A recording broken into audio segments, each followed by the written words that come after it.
Halo teman-teman, pada kesempatan video kali ini kita akan review sebuah LCD proyektor lagi ya.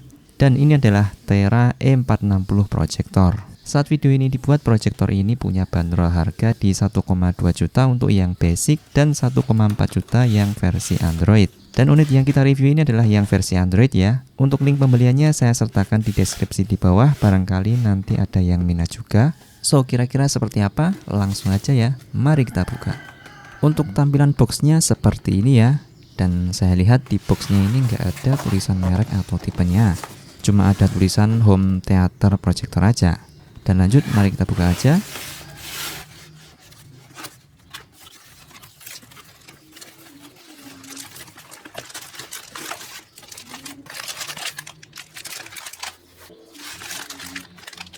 Oke, pertama di sini kita akan dapat sebuah remote.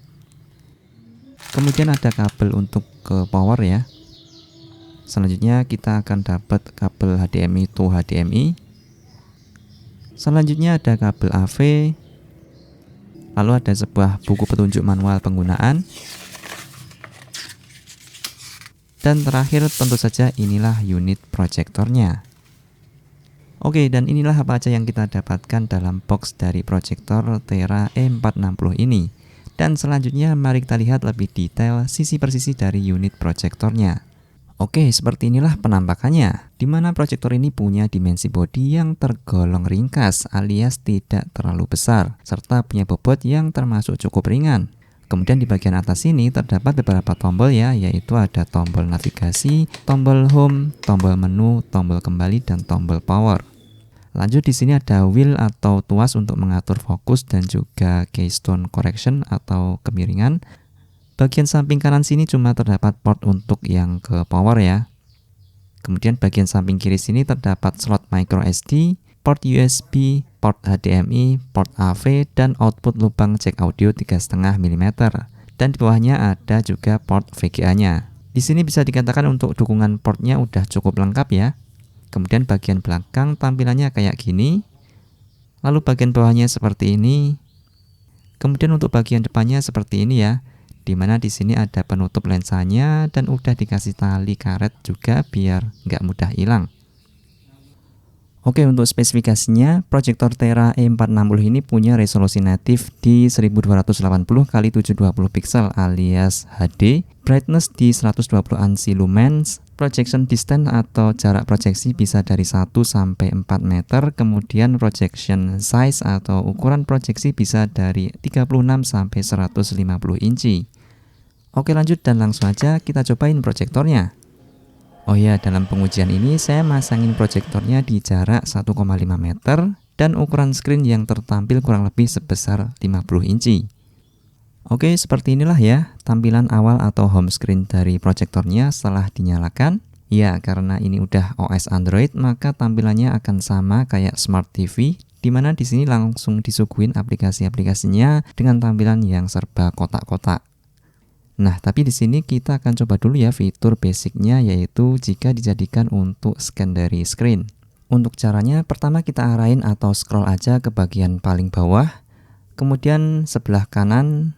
Nah, di sini ada settingan mode inputnya ya, yaitu ada AV, HDMI, dan VGA. Jadi tinggal pilih aja mau pakai yang mode apa. Nah, di sini kita akan coba yang mode HDMI aja. Oke, seperti inilah ya tampilannya. Ini saya konekkan ke laptop pakai kabel HDMI, dan kalau dilihat dari visualnya sih menurut saya udah termasuk bagus ya.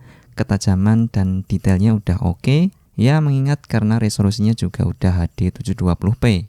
Untuk tampilannya juga terlihat terang, kontrasnya bagus, dan warnanya juga tergolong vivid alias gonjreng. Overall sih udah berasa oke ya dan bagus-bagus saja. Selain itu di sini juga udah ada built-in speakernya juga.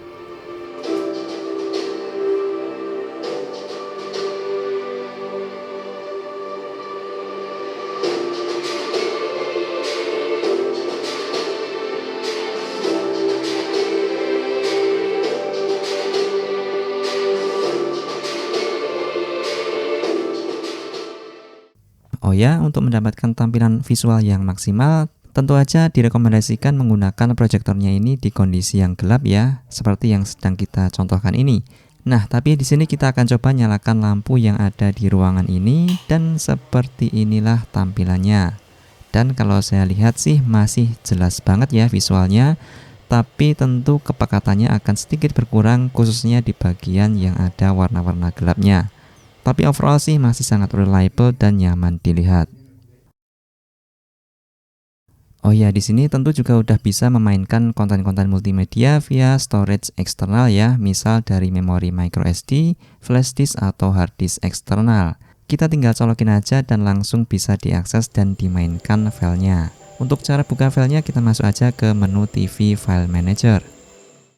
Nah, karena di proyektor ini udah punya sistem operasi Android, maka di sini udah enggak selalu tergantung lagi dengan laptop ya. Karena dari proyektornya sendiri udah bisa dipakai untuk ngapain aja. Untuk bernavigasi kita bisa gunakan remote bawaannya. Atau kalau mau lebih nyaman bisa juga dihubungkan pakai mouse dan keyboard. Selain itu, proyektor ini juga sudah support Bluetooth dan Wi-Fi. Jadi kalau mau connect internet, tinggal konekkan aja ke jaringan Wi-Fi atau bisa juga pakai tethering dari smartphone. Untuk aplikasi bawaannya di sini ada Netflix dan juga YouTube. Dan apabila mau install aplikasi lainnya, bisa download lagi melalui Google Play Store. Oh iya, untuk sistem Android-nya sendiri, di sini kalau saya lihat Android-nya pakai versi 6 Marshmallow. Kemudian sisa storage yang tersedia ada sekitar 3,2 GB. Kemudian saat scrolling, pindah-pindah menu dan buka aplikasi, performanya sih juga udah berasa smooth dan lancar-lancar aja. Oh iya, di sini juga udah bisa melakukan screen mirroring dari smartphone ke proyektornya. Oke, overall dengan adanya OS Android di proyektornya ini, saya rasa bisa menjadikan proyektornya ini jadi lebih sering kepakai ya. Utamanya sih salah satunya karena kita bisa nonton YouTube langsung dari sini. Dan saran saya kalau kalian lagi cari proyektor, mending sekalian yang ada OS Androidnya ya, biar bisa dapetin fungsi yang lebih banyak aja sih. Ya tapi sih kembali lagi ke keperluan dan kebutuhan masing-masing ya. Dan mungkin proyektor Tera E460 ini bisa jadi salah satu pilihannya apabila kalian memang lagi cari proyektor Android di harga 1 jutaan. Dan saat video ini dibuat, proyektor Tera E460 ini dibanderol seharga 1,2 juta untuk yang versi basic atau yang tanpa OS Android dan 1,4 juta untuk yang versi Androidnya. Dan untuk link pembeliannya bisa kalian cek di deskripsi di bawah. Oke, mungkin segitu dulu ya video kali ini. Kalau masih ada pertanyaan, tulis saja di komentar. Kurang lebihnya mohon maaf. Sampai jumpa di episode video berikutnya. Sekian dan terima kasih.